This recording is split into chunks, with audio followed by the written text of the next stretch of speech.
Someone confronted me with a statement today, asked me, what will you like to see in your biography? Today, would you be able to identify that tiny thing? Like the profession you are in today, a thing you've done today, like in the last, that has defined your whole year. What is that thing?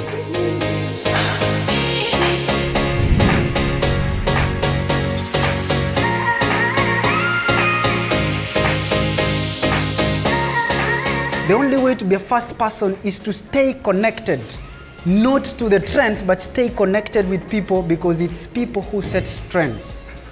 And that is why in Stories of Significance, we are deliberately sharing African stories. And for now, Kenyan stories. Asanteni sana. My apologies first for my voice. I've had a really bad cough for a couple of weeks. But I was not going to let Vincent down and all of you. So I'm happy to be here. I am Leila Awale. I was born in Kenya, Nairobi.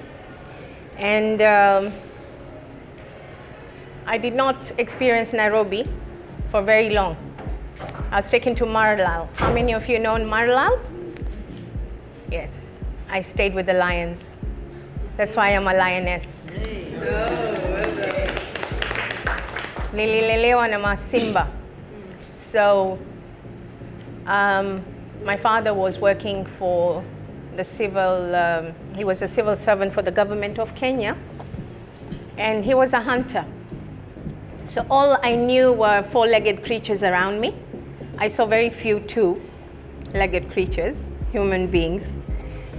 The people that I knew were my parents and my caretakers and the Maasais.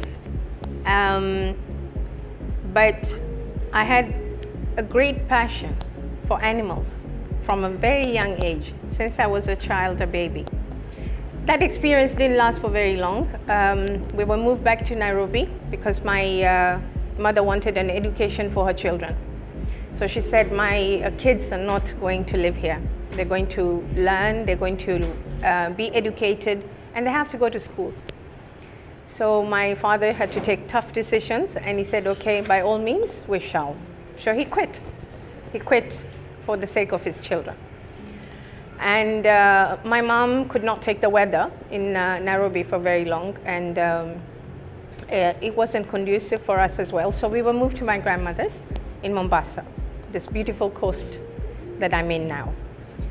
And I was brought up in Ganjoni. And I used to go to a nursery school nearby, and I mingled with kids around. And then my parents, my father got a better job, and he used to call me, my dad has passed away now, may his soul rest in peace, but he used to call me his shining star. He said, when you were born, things looked very good for me. You're lucky for me, you're my beautiful girl. So that was nice. I felt good. And I said, yeah, I'm lucky. I'm a lucky star. I'm going to be a lucky star for a lot of people. And so that was my point, that I knew I was going to be a lucky star for a lot of people. How lucky I was going to be, I had no clue. The lives that I'm going to impact, I had no clue. The people that I'm going to come across, I had no clue. So my childhood were fun days. I had a really beautiful childhood from what I can remember. And then I started being a kurutu when I was growing up. I felt, okay, now I'm learning quite a bit, so I can handle the grounds. So I'm a Star of the Sea girl. How many? Any of us from Star of the Sea? There you are. So I was blessed. I must say I was blessed. I was blessed with a good family. I was blessed with excellent education. And when I finished school, I decided I wanted to do insurance. I wanted to sell policies because I could see so many insurance agents. And I was wondering, they were making money. And I said, I really want to find out how they're making money. So I started insurance. That was the first thing I started. A salesperson selling insurance. I was selling the Alico life policies. and Jubilee. So one fine day, I was having coffee at the Hard Rock Cafe. If some of us remember, it existed at some point of time. And I walked in, and I was walking in with my little briefcase. I was bumped by a tall American soldier. Lieutenant Colonel is what I discovered him to be later on. So I said, "Excuse me." And all of a sudden, I was surrounded by military police from the US government. And I said, "Excuse me, you bumped into me. You have to apologize." And of course, the strong, tall American soldiers were looking at me like, "Sorry?" And I said, "Yes, you have to apologize." And he said, "I'm sorry, ma'am. I didn't mean to. Have a good day." I said, "Thank you." And off I went, sat down, ordered my cappuccino. That was where life was going to take a big turnaround for me, and I had no clue at all. So what was going to happen in the next few days was going to change my life drastically, but I had no clue. I knew the coffee was good, and I was walking out of Hard Rock Cafe. I paid, and of course, I finished selling my policies, the little that I did that day, and went home. So the next day, my father got some visitors from the United States government. Oh, no. They walked into his office and they said, "We're looking for a young lady we believe is your daughter." And my dad said, "My daughter? And who are you all?" And they said, "We're from the United States government. We are working in Somalia, and we've come to see your daughter." Now my father's there thinking, where did she know these people from? And from selling insurance, how did she come about knowing these guys, So then they said, "Okay, we want to take her with us." "Take her where?" And they said, "Somalia." Of course, my dad is a Somali, my mom is Pakistani. That's the beautiful mix. And he looked at them and said, "Somalia, the war has just started a couple of weeks ago. You want to take my daughter to Somalia? For what?" I said, "We have a job for her." My dad said, my daughter sells insurance. What job are you going to give her? She's going to sell life policies to the soldiers?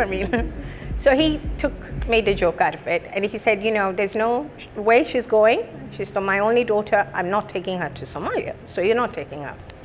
So I prayed that night and I said, "Please send the soldiers back. Please send them back. Please let them look for me. Please send them to my dad's office. I don't know where to find them. Where am I going to get them from?" And 3 days later, again they came. And this time, guess they found who? They found me in the office. And I was there looking at them and I said, "I'm going. I'm interested. I want to come for sure." My dad's looking at me. He's like, and I'm like, and he's like, and I'm like, so that went on for a while. And next thing you know, I'm on a plane to Somalia, the big C-130.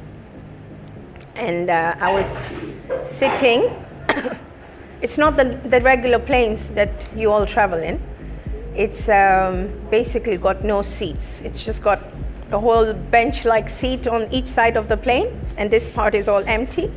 And you're looking at each other, and you don't know whether someone's going to kill you or throw you out of the flight, but you're there. And there were two women crying frantically and saying they wish not to go now because it was a bad mistake.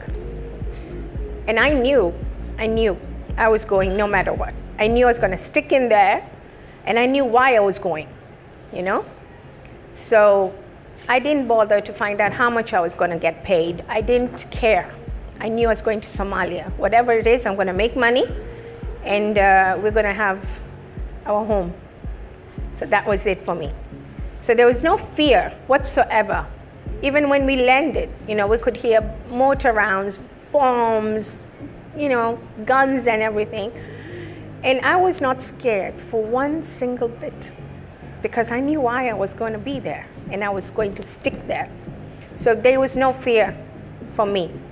And I was young, huh? You have to remember, I was very young. And what did I know? So I walked out with my backpack, and wow, I was happy because, you know, my dad is Somali. So I was like, hey, I'm here, I'm home, guys, you know. So I was told, this is where you're gonna sleep, on the floor. And you have 5 liters in the morning to bath and drink from, and you have 5 liters in the evening to bath and drink from. So that's your water that you're gonna shower with, and that's your water that you're gonna drink. So that's where the test started of adversity. And I thought, okay, 5 liters to shower, and wow, all right.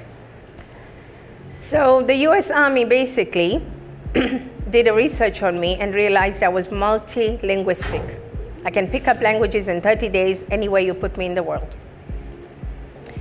So if you take me to Kigali, I will learn Kinyarwanda in 30 days. If you take me to Hungary, where I was, I learned Hungarian in 30 days. Basic, anything and everything to get me across, 30 days. So that's where they picked it up from. And then they also realized that I have tailoring abilities. So I was thinking, okay, so what am I going to do here, really?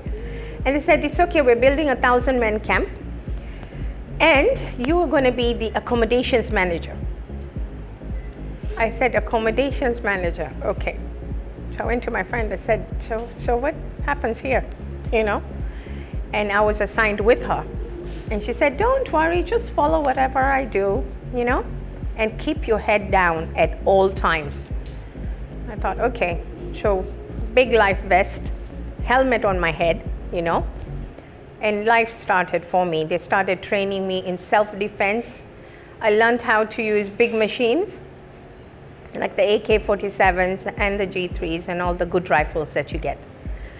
So I was scared at first because of the, you know, but I knew every time there was something new for me to learn, I knew I was going to pick it up. I knew there was nothing stopping me from staying in Somalia. So that base foundation for me was set, okay? So Leila, you're going to do it. You're going to do everything, okay? And remember why you're here. Any one mistake can cost you to go back home. So that was not going to happen. Then I was told, guess who's coming in 2 days, and you have to prepare for him. I said, who? Kofi Annan, may his soul rest in peace. I said, oh, who's that? And they said, you don't know Kofi Annan? I said, no. Kofi Annani? They said, no, it's Kofi Annan, not Kofi Annani. And I said, all right, well, I'll meet him when he comes in then. Of course, it's the VIP now that I had to take care of. And I have a letter sitting in my file from Kofi Annan saying that he had the most beautiful stay in Somalia. His VIP room was unbelievable. And the people taking care of him were very good. So, and then after 4 days when Kofi Annan left, I had Dick Cheney come in. And he also left me a letter of recommendation. So all the big wigs were coming in, and I was taking care of them in Somalia. So I was feeling very good with myself.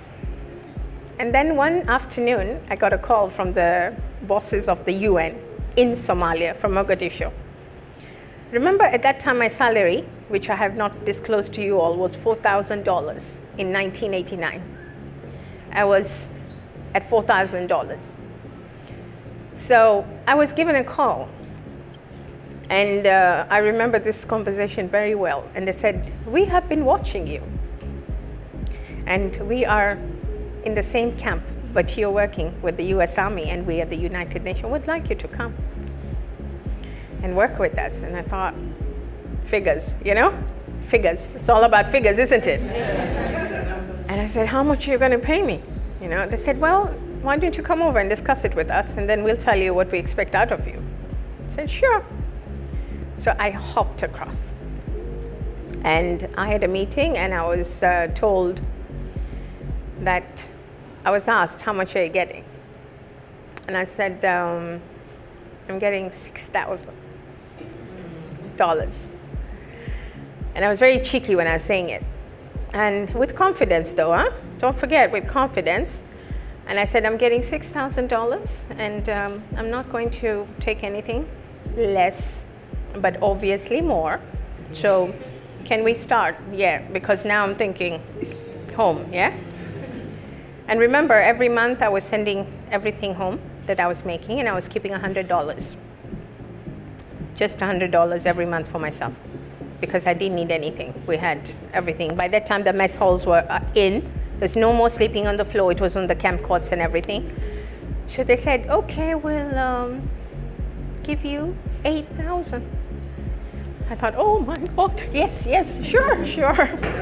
I'll take it, like, yes, you know. So it started like that. I worked in Mogadishu. I traveled from Mogadishu to Baledogle, Baidoa, Berbera, Hargeisa, all over Somalia. And the UN again took me as an accommodations officer, but for their camp. I thought I was done with Somalia because we were done. We were leaving now. And then I get a call from a company called Brown and Root. And they also said they wanted me to work for them, but in Kigali. So they said, you have 30 days to go home, rest and recuperate, and the genocide has started in Rwanda, so we need you there. So I said, you know, figures again, you know. So I went to Kigali. I worked in Kigali for 2 years. Then I got another call from a company called Halliburton. And Halliburton said they wanted me to go to Croatia. I said, Croatia? Oops.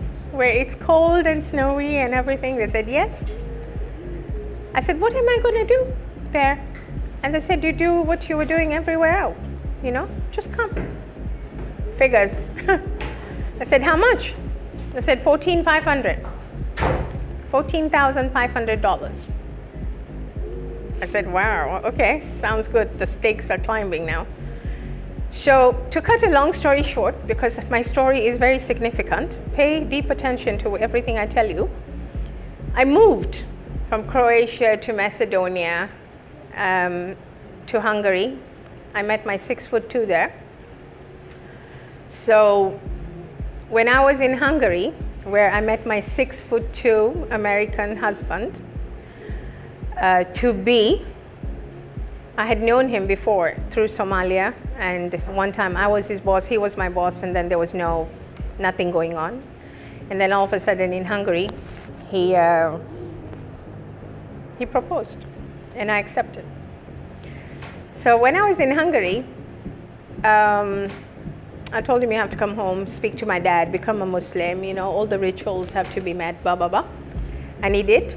And then I became Mrs. Leila Flannery, Irish American. So, little did I know that things were going to happen pretty quick, because after the marriage, I got pregnant. Chop chop, it's called. So I said, look, you continue working, and I'm going to go raise the little one.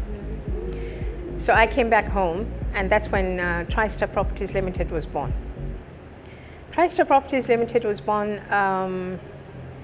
at a time when I didn't know I was going to do real estate, okay?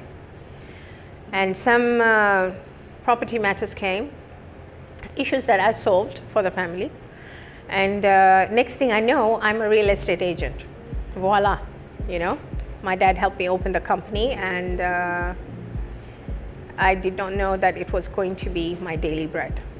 But let me fast track you again. Before that, I had wanted to be the biggest, I'll take you back. I wanted to be the biggest fashion designer. So I had studied fashion and design, and I wanted to have a big fashion house in Mombasa. So Leila Fashions was born. Leila Fashions was born. A real hustler I am. And then I went to Bangkok and studied how to color hair and cut hair, and then Leila's Salon was born. And then Tristar Properties Limited was born. Now, I'll tell you what was very significant in my journey is that I never once gave up in anything that I did. I gave it my all, you know? I wasn't scared. I had no fear. Fear is basically what takes us off from being who we want to become, truly. Fear is what takes the real identity out of us, okay? And it, you know that I don't know whether I should do it, I don't know whether I can, I don't think I can, you know? That is fear. And when you get out of it and you embrace who you truly are, who you are meant to be, okay? And go for it. It's called take the risk.